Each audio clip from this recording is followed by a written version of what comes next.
Halo semuanya, kembali lagi dengan saya Restu Hadiwijaya. Di video kali ini saya akan mencoba membahas IDM token. Tapi seperti biasa ingin saya tekankan dulu bahwa ini bukan video saran investasi, ini bukan video ajakan untuk membeli suatu cryptocurrency, terutama IDM token. Anda harus riset sendiri, harus mandiri, harus dior karena profit and loss Anda, tanggung jawab Anda sendiri, bukan tanggung jawab saya. Oke, kita nggak perlu lagi basa-basi, kita bahas IDM token sekarang.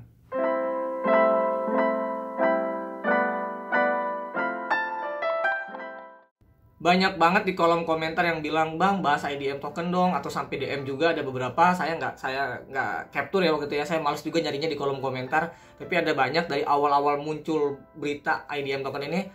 Saya bukannya nggak mau atau nggak bisa ngebahasnya waktu itu, tapi saya merasa informasinya belum cukup gitu. Karena saya merasa harus memberikan informasi itu yang berimbang. Maksudnya berimbang ya, saya nggak boleh menjatuhkan dan juga nggak boleh menaikkan. Jadi ini murni review, saya nggak dibayar. Oke, kalau dibayar saya akan tulis di video saya. Di setiap kalau saya dibayar saya akan tulis itu bersponsor. Kalau nggak dibayar saya akan murni mereview. Tapi tetap saya nggak pernah mau bilang itu scam atau tidak scam. Saya nggak mau bilang itu pasti menguntungkan atau pasti tidak menguntungkan. Semua kembali kepada Anda. Anda harus riset sendiri, harus mandiri. Ini hanya sebagai mungkin apa ya, informasi aja supaya bisa membantu Anda melakukan riset yang tepat, yang sesuai untuk Anda.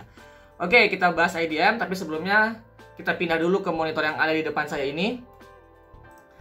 Tapi sebelumnya kita buka dulu deh Coin Market Cap untuk lihat hari ini ya. Hari ini market cenderung merah, mayoritas merah, ada beberapa yang hijau tapi itu juga ya sedikit banget sih. Ini market cenderung merah. Saya nggak tahu apakah besok atau lusa bakal turun, bakal bearish, I don't know. Saya nggak tahu, saya bukan orang-orang hebat yang bisa bikin technical analysis dengan akurasi yang tinggi ataupun yang tahu ekonomi global secara keseluruhan ya. Saya hanya orang biasa. Oke, kita buka di sini IDM.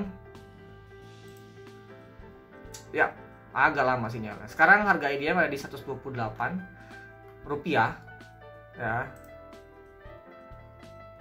Dan dia lagi cenderung turun sih sebenarnya kalau kita lihat sekilas. Ya, cenderung turun.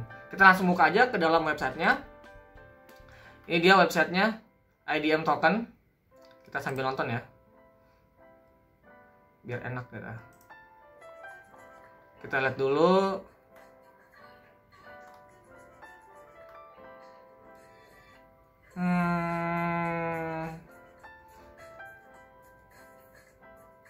Oke lah ya, nggak bisa dicepetin dikit ya ininya ya.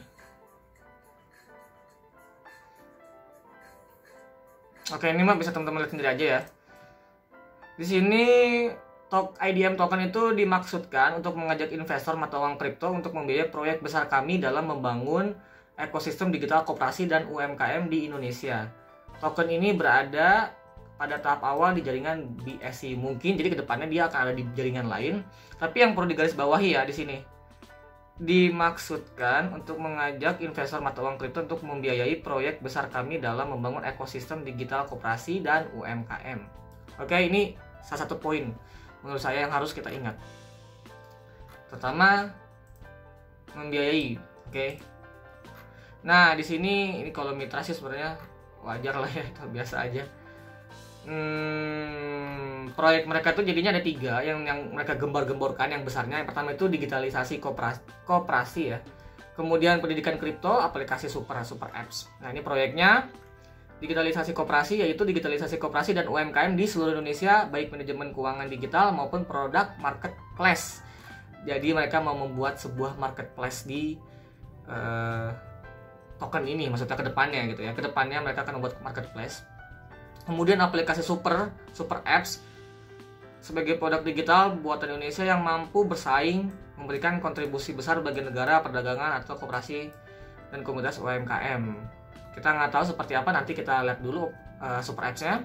Kemudian ini kayak semacam edukasi ya, layanan pendidikan, mungkin layanan sosial gitu untuk mengajarkan kepada banyak orang tentang apa itu sebenarnya kripto. Nah, ini roadmap-nya Q4 2021 yang pertamanya sudah ya. Oh ya, jadi kemarin sempat awal tuh kan, makanya saya bilang di video tadi sebelumnya, saya nggak mau ngebahas IDM kemarin tuh karena sedikit sebenarnya informasinya. Nah, ini sudah ada pengembangan jadinya bagus. Jadi saya mau ngebahasnya. Jadi saya mau netral gitu. Kemudian di sini kunjungan pribadi, oke lah, logo tapi belum semua ya. Di saya juga belum ada. Saya punya IDM tapi belum ada logonya. Ketika video ini dibuat maksudnya. Oke. Nah, ini 2021-nya dia mau masuk exchange.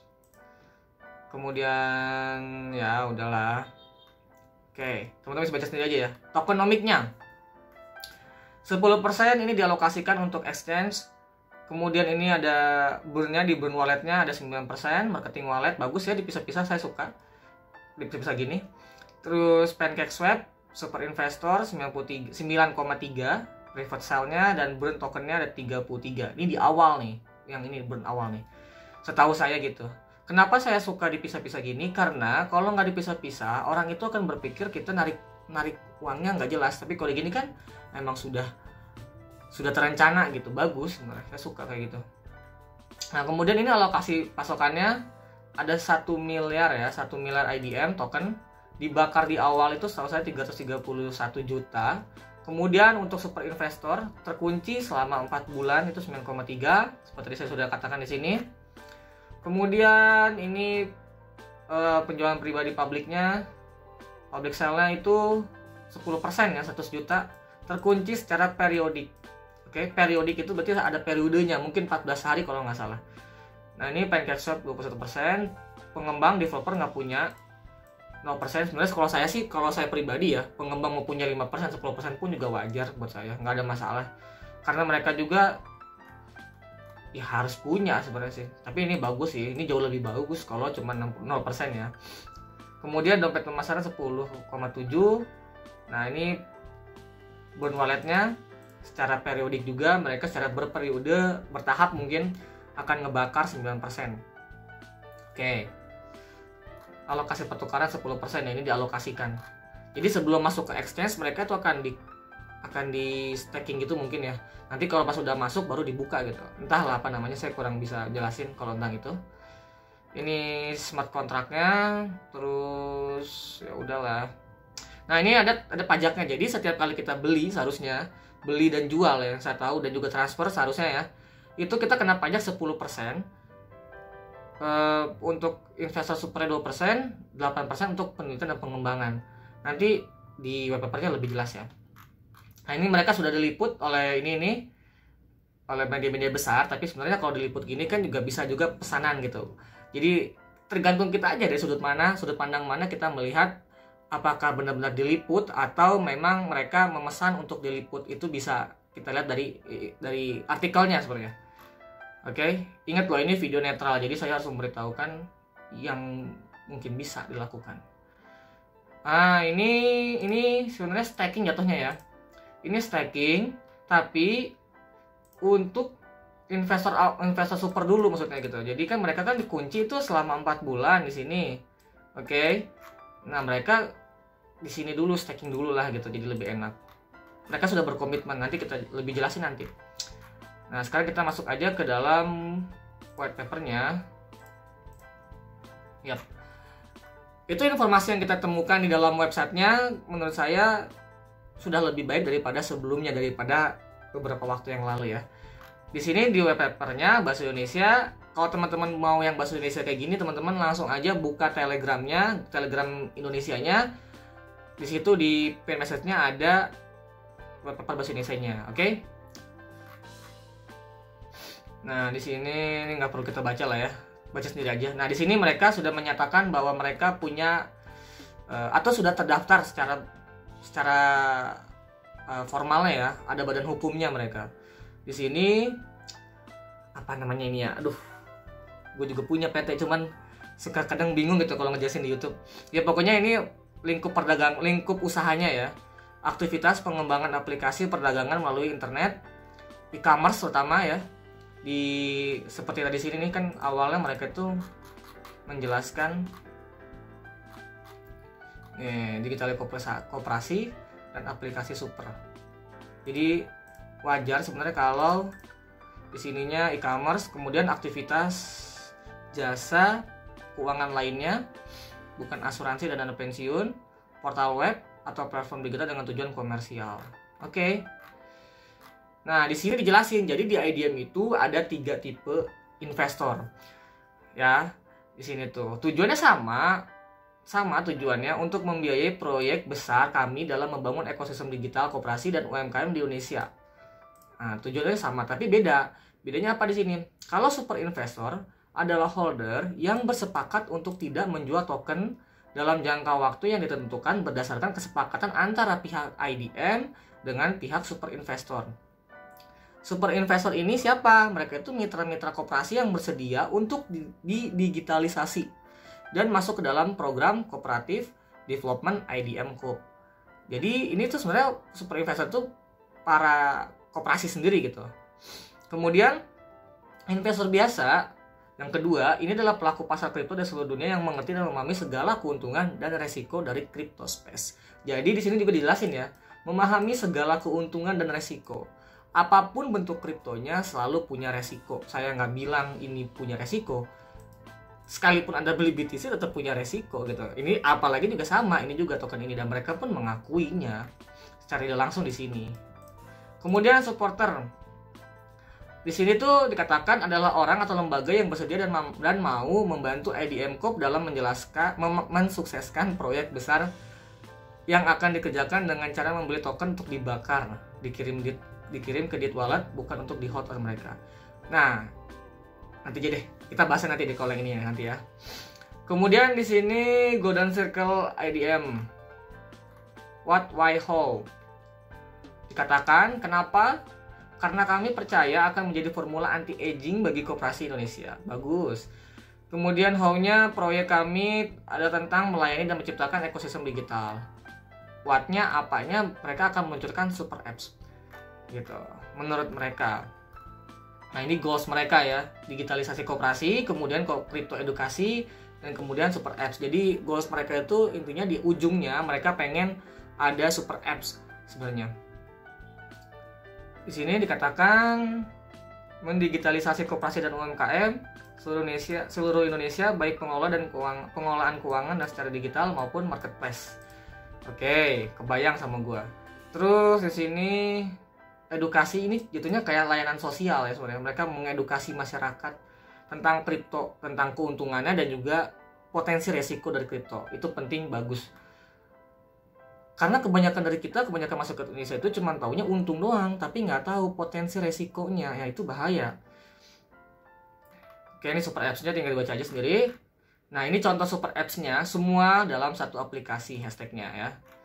Jadi di sini dikatakan ada produsen, yaitu koperasi atau UMKM, produsen lebih dari 130.000 koperasi dan UMKM. Kemudian ini customer lokal maupun mancanegara untuk membeli produk buatan Indonesia. Jadi super apps ini mereka mau ada jadi marketplace di situ. Kemudian juga produknya produk Indonesia tentunya. Mereka maunya hanya mau produk Indonesia sampai sejauh ini, kita nggak tahu nanti. Terus targetnya itu 10 juta yang download super apps ini. Dalamnya ada apa aja? Ada marketplace dari produk-produk UMKM ini kalau saya lihat ya. Kemudian ada vintage IDM, Messenger juga ada, ya macam WhatsApp dan lain sebagainya. Kemudian media sosial, makanya di sini kelihatan sedikit ya, kayak macam-macam Instagram gitu atau Facebook. I don't know. Oke. Ini roadmapnya udah kita bahas, nggak usah dibahas lagi. Tokenomiknya di sini. Oke. Di sini dikatakan supply IDM itu 1 juta token. Pembakaran awalnya 33,1% atau sebanyak 331 juta token. Dalam penjualan awal, super investor sebesar 9,3% dikunci selama 4 bulan. Atau akan didistribusikan pada Februari 2022. Jadi mereka akan mulai didistribusikan ya. Sekarang masih dikunci nih mereka para investor awal. Mereka baru dibagiin Februari 2022 yang artinya mereka bisa mulai menjual. Mungkin. Oke. Bisa juga mereka nggak menjual gitu. Di hodl aja terus. Bagus, semoga aja begitu. Karena cukup besar loh ini kan.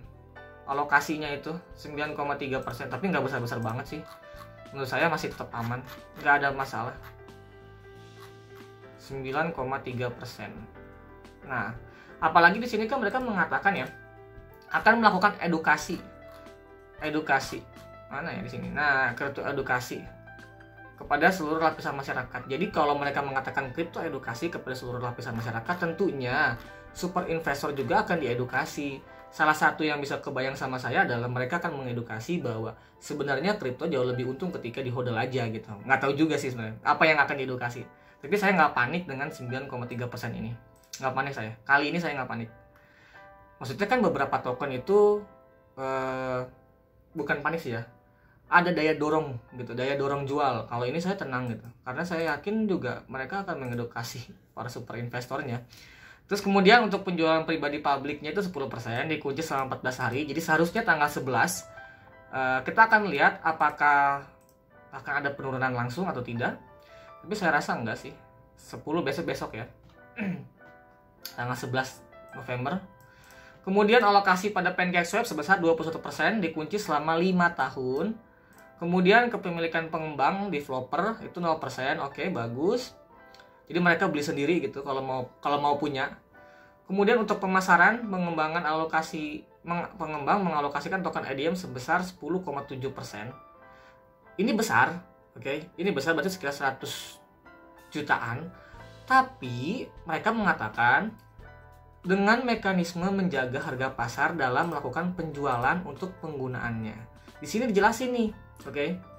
Saya di setiap video review itu selalu banget ngomong selalu ada tekanan jual.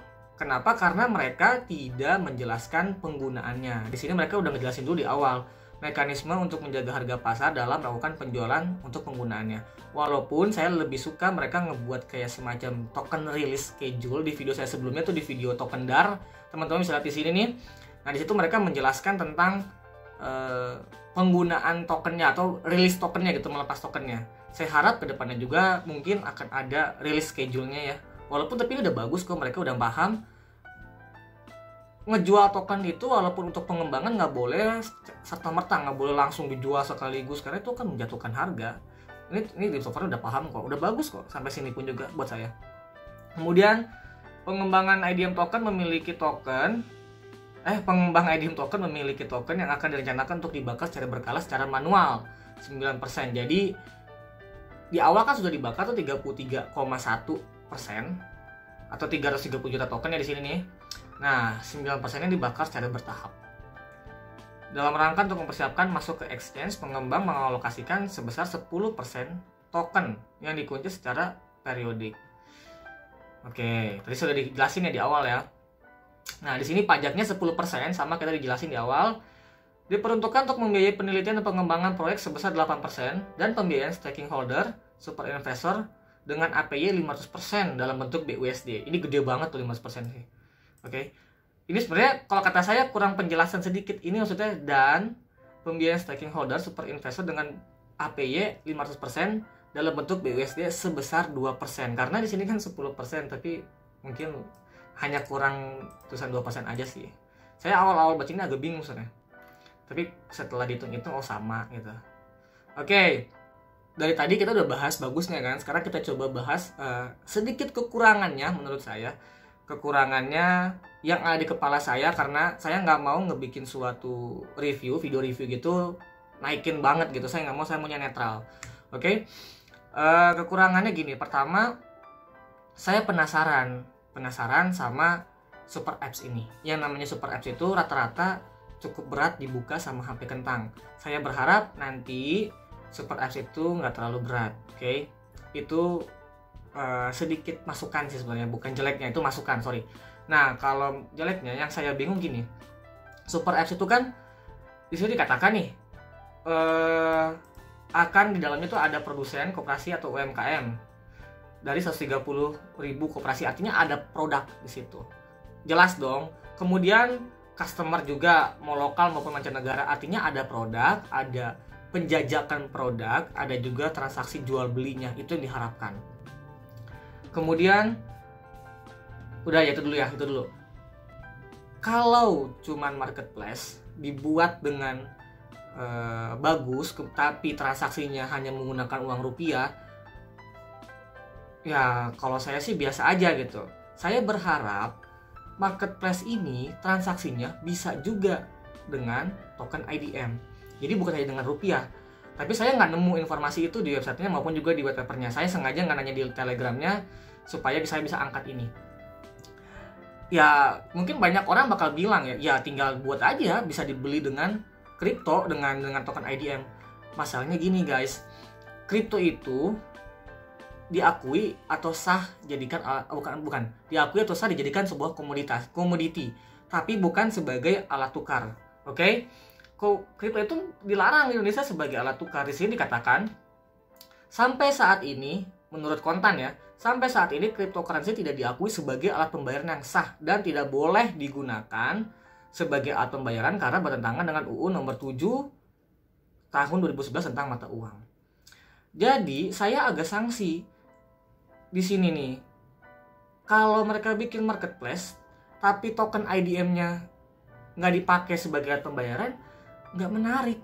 Karena token itu harus punya utilitas, harus punya kegunaan. Kalau nggak punya kegunaan ya berarti tokennya nggak berguna gitu. Walaupun di sini juga dikatakan ada messenger ya, messenger mungkin bisa juga kayak Line. Jadi kita kalau di Line itu kan bisa beli stiker pakai koin Line.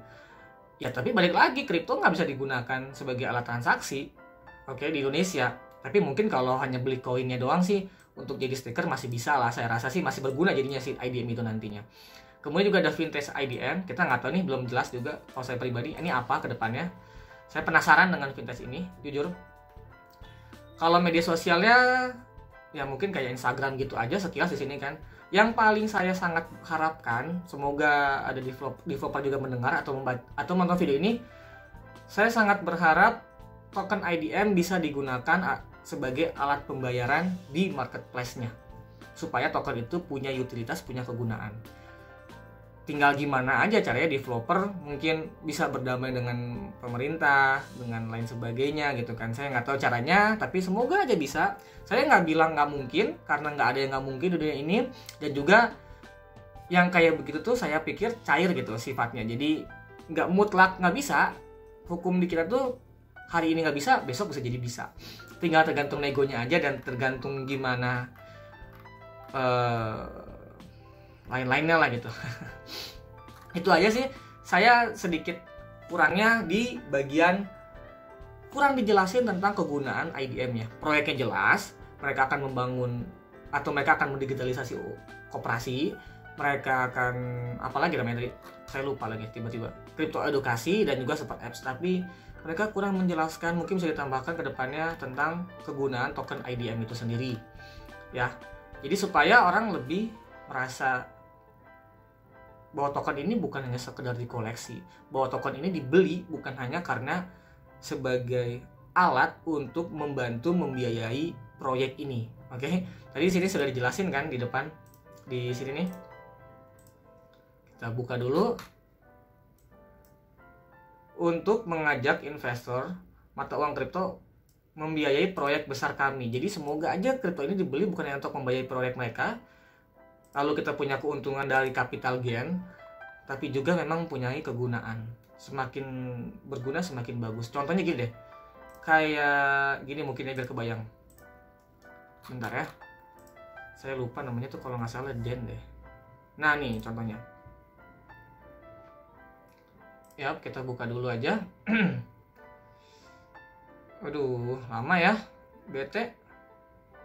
Nah ini dia. Di sini kita bisa beli apa namanya ya, bisa beli kuota gitu, mau kuota internet dengan token DEN.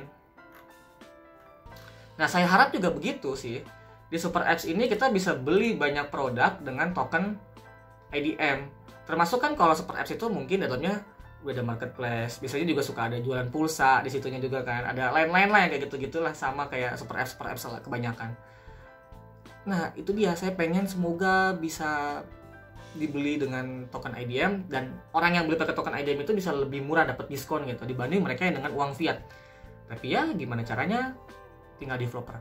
Itu aja, semoga informasi saya bisa bermanfaat, semoga video ini bisa membantu Anda dalam melakukan riset yang mendalam, dan semoga ke depan kita bisa lebih gampang cuan. Salam dari saya, Restu Hadi Wijaya.